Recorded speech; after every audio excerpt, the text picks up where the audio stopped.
When I was about 8 years old, I first heard about something called climate change or global warming. Apparently that was something humans had created by our way of living. I was told to turn off the lights to save energy and to recycle paper to save resources. I remember thinking that it was very strange that humans, who are an animal species among others, could be capable of changing the Earth's climate.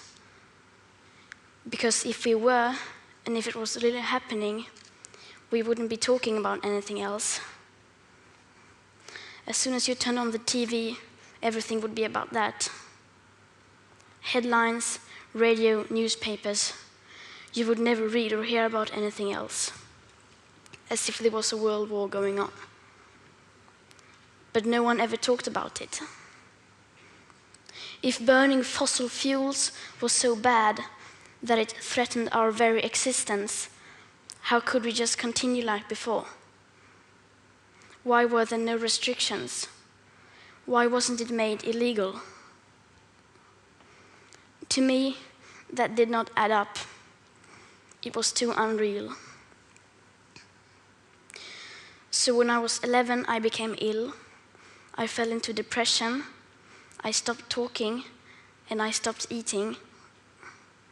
In 2 months, I lost about 10 kilos of weight.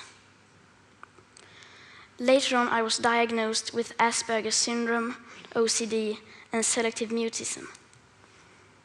That basically means I only speak when I think it's necessary. Now was one of those moments.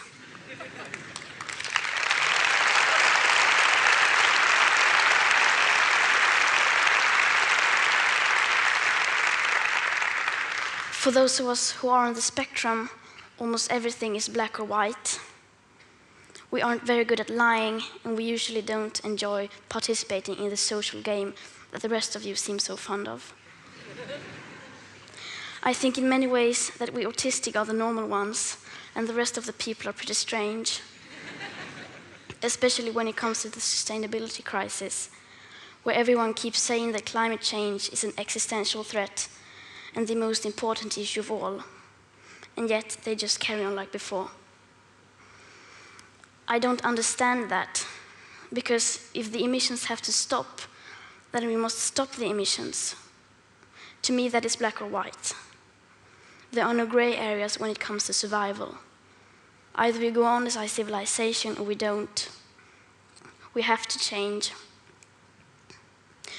Rich countries like Sweden need to start reducing emissions by at least 15% every year. And that is so that we can stay below a 2-degree warming target. Yet, as the IPCC have recently demonstrated, aiming instead for 1.5 degrees Celsius would significantly reduce the climate impacts. But we can only imagine what that means for reducing emissions. You would think the media and every one of our leaders would be talking about nothing else, but they never even mention it. Nor does anyone ever mention the greenhouse gases already locked in the system, nor that air pollution is hiding a warming, so that when we stop burning fossil fuels, we already have an extra level of warming, perhaps as high as 0.5 to 1.1 degrees Celsius. Furthermore, does hardly anyone speak about the fact that we are in the midst of the 6th mass extinction, with up to 200 species going extinct every single day. That the extinction rate is today between 1,000 and 10,000 times higher than what is seen as normal. Nor does hardly anyone ever speak about the aspect of equity or climate justice, clearly stated everywhere in the Paris Agreement, which is absolutely necessary to make it work on a global scale. That means that rich countries need to get down to 0 emissions within 6 to 12 years with today's emission speed. And that is so that people in poorer countries can have a chance to heighten their standard of living, by building some of the infrastructure that we have already built, such as roads, schools, hospitals, clean drinking water, electricity, and so on. Because how can we expect countries like India or Nigeria to care about the climate crisis if we, who already have everything, don't care even a second about it or our actual commitments to the Paris Agreement? So, why are we not reducing our emissions? Why are they in fact still increasing? Are we knowingly causing a mass extinction? Are we evil? No, of course not.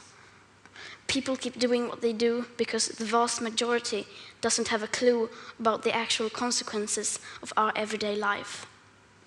And they don't know the rapid changes required. We all think we know, and we all think everybody knows, but we don't. Because how could we?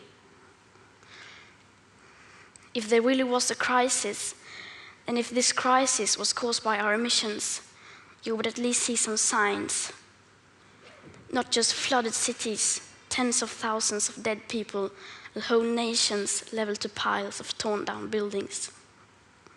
You would see some restrictions, but no. And no one talks about it. There are no emergency meetings, no headlines, no breaking news. No one is acting as if we were in a crisis.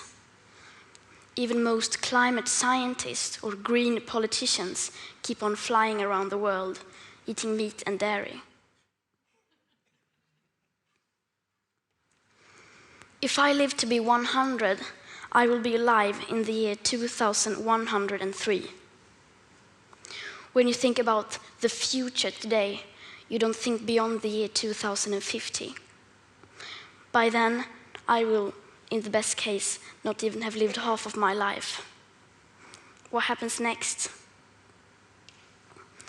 The year 2078, I will celebrate my 75th birthday. If I have children or grandchildren, maybe they will spend that day with me. Maybe they will ask me about you, the people who were around back in 2018. Maybe they will ask why you didn't do anything while there still was time to act. What we do or don't do right now will affect my entire life and the lives of my children and grandchildren. What we do or don't do right now, me and my generation can't undo in the future. So when school started in August this year, I decided that this was enough. I sat myself down on the ground outside the Swedish Parliament. I school striked for the climate. Some people say that I should be in school instead.